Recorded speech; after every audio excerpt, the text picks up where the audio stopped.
Hippopotamus.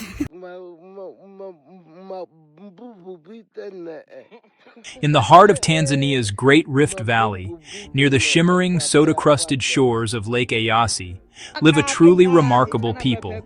They are the Hadza. For tens of thousands of years, their ancestors have walked this ancient land of scrub and baobab trees.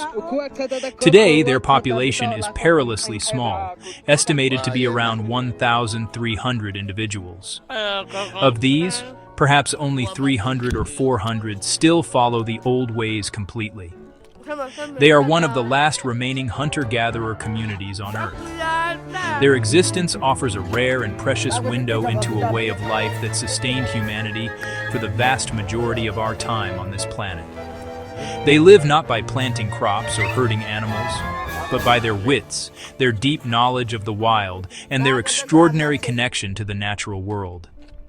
The Hadza live in a world shaped by the sun, the rain, and the movements of animals. The first light of dawn spills over the Rift Valley escarpment, painting the sky in soft shades of orange pink. In a Hadza camp, the air is cool and still filled with the scent of wood smoke from the previous night's embers. Life stirs slowly. People emerge from their simple dome-shaped huts, woven grass branches. There is no morning alarm, the gentle chirping of birds, the growing light. The day begins not with a rushed, quiet conversation around the warmth of a rekindled fire. Stories from the previous day are shared. Dreams are recounted, plans for the day ahead begin to form. The camp is a fluid social space, families living in close proximity. As the sun climbs higher, the camp divides. The men move through the acacia scrub with a silence and grace born of a lifetime of practice.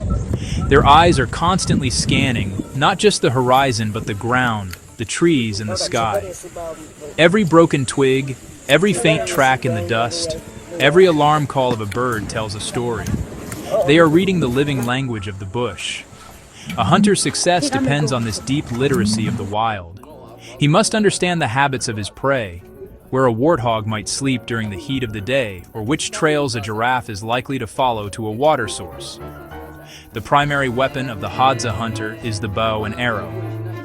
The bows are impressively large, often as tall as the man who wields one.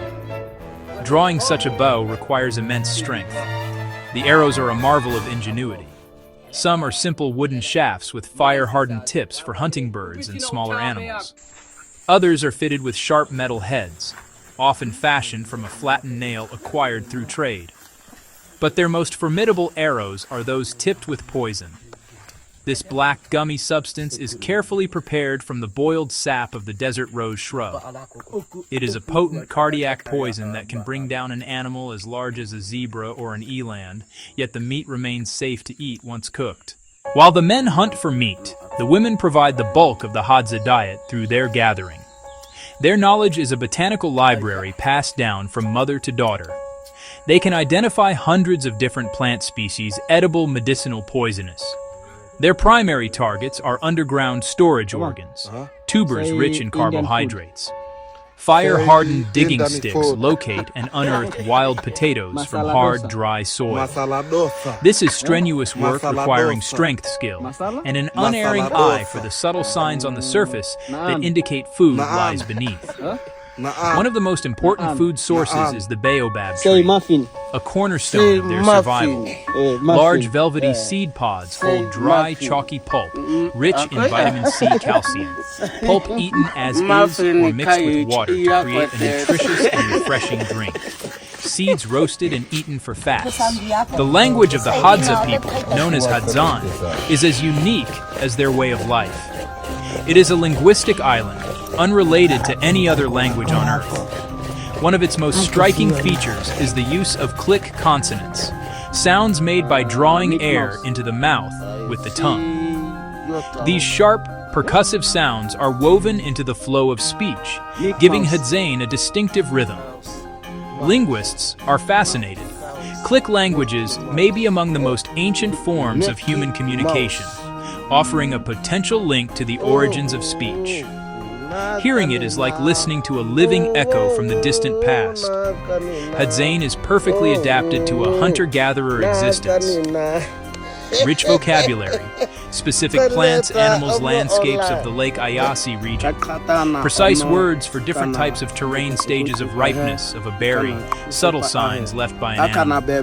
Not abstract, it's a practical tool for survival, a shared code for navigating their world.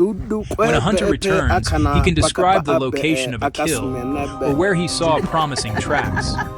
Their most famous dialogue is with the honey-guide bird.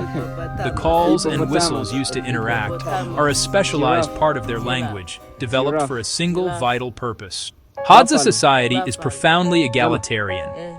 This is perhaps one of the most striking differences between their world and our own. There are no chiefs, no leaders, no bosses, no formal hierarchies. No single individual has authority over another. Decisions are made through informal consensus. Everyone has the right to voice their opinion. If someone tries to become too bossy or hoard resources, social shaming is the sanction.